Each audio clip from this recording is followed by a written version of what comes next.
नमस्कार, आप सभी का एक बार फिर से स्वागत है हमारे चैनल भक्ति गीत पर। आप सभी को गणगौर की हार्दिक शुभकामनाएं। आइए सुनते हैं गणगौर की व्रत कथा। एक बार की बात है, भगवान शिव और माँ पार्वती पृथ्वी पर भ्रमण करने निकले।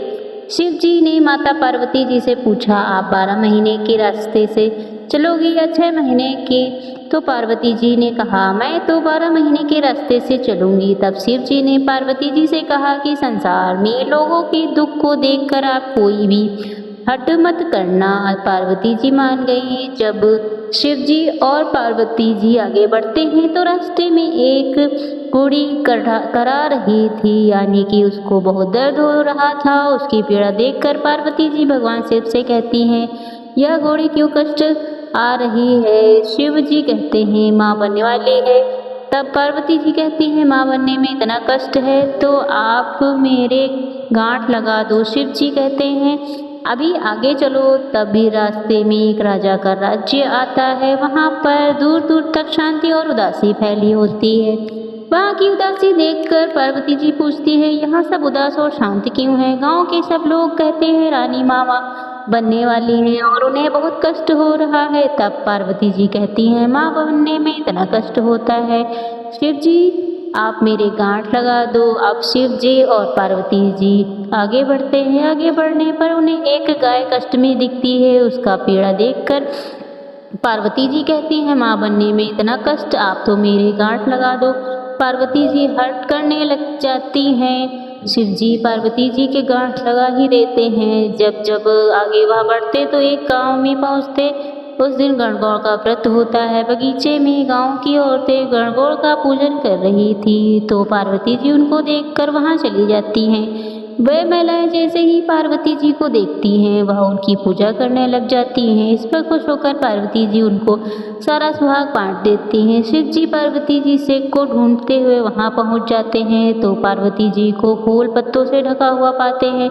और फिर शिव जी और पार्वती जी वहां से निकलकर आगे बढ़ते हैं। इतने में कुछ ही देर में बनिए और ब्राह्मण की औरतें आती हैं, जो पकवान बनाने और 16 श्रृंगार करने बाद पूजा करने आती हैं। इसलिए उन्हें पूजा करने में दोपहर हो जाती है। वह भी पार्वती जी को देखकर उनकी पूजा करने लग जाती हैं।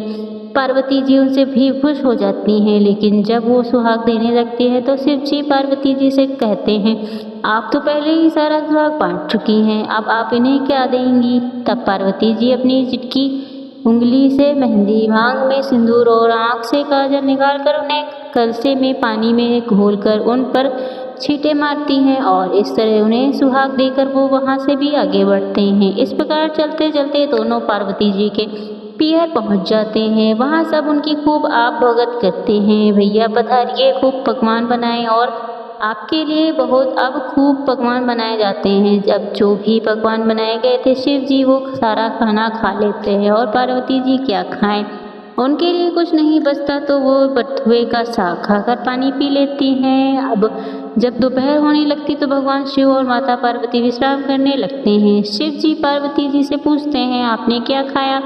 तो पार्वती जी कहती हैं, जो आपने खाया वही मैंने खाया। शिव जी को पार्वती जी की बात पर विश्वास नहीं होता। पार्वती जी के सो जाने पर शिव जी उनकी ढकनी खोल कर देख लेते हैं कि पार्वती ने क्या खाया, तो उनके पेट में बथुए का साग और पानी दिखता है। फिर जागने के बाद शिव जी पार्वती जी से कहते हैं, आपने तो मुझसे झूठ बोला था, परंतु जब हमने देखा तो आपके पेट में बथुए का साग और पानी ही था, आपने हमारी तरह भोजन नहीं किया। तब पार्वती जी के हट करती हैं कि आज दोपहर के बाद भी कोई किसी महिला की ढकनी खोलकर नहीं देखेगा, यानी कि आज के बाद कोई किसी महिला के पेट में नहीं देख पाएगा। आप ऐसा वचन दो, क्योंकि औरतें अपने पीहर और ससुराल दोनों की इज्जत बचाती हैं। आपने मेरी ढकनी खोल कर क्यों देखी? तब भगवान शिव को माँ पार्वती जी को यह वचन देना पड़ा। उसके बाद अब से किसी भी महिला की ढकनी नहीं खुलती। अब तो वो आगे बढ़ते और कैलाश पर्वत के लिए निकलते। अब रास्ते में उन्हें गाय और बछड़े को चढ़ती हुई मिलती, जो बहुत खुश दिखाई देती। यह देखकर पार्वती जी शिव जी से कहती, गाय तो बच्चा होने के बाद खुश है, ऐसा करो मेरी गांठ खोल दो। तो शिव जी कहते हैं, मैंने तो आपसे पहले ही कहा था गांठ मत लगवाओ, पर आपने जिद ही पकड़ ली थी। अब ऐसा नहीं हो सकता। वहाँ से आगे बढ़ते हैं तो राजा के गांव में पहुँचते ही वहाँ पर भी खूब ढोल नगाड़े बज रहे थे, मिठाइयाँ बांटी जा रही होती हैं, खूब लोग नाच रहे थे और खुशियाँ मना रहे थे। पार्वती लोगों से पूछती है, यहाँ ऐसा क्या हुआ जो सब नाच रहे हैं, खुशियाँ मना रहे हैं? गांव के लोग बताते हैं, रानी जी ने के बेटा हुआ है, हम उसी का जश्न मना रहे हैं। पार्वती जी और शिव जी से वहाँ से भी आगे बढ़ते हैं। आगे बढ़ने पर पार्वती जी देखती है कि घोड़ा भी खूब खुशी से और अपने बच्चे के साथ थी। यह देखकर पार्वती जी की गांठ खोलने को कहती हैं, पर शिव जी कहते हैं, मैंने तो आपसे पहले ही कहा था कि गांठ मत लगवाओ।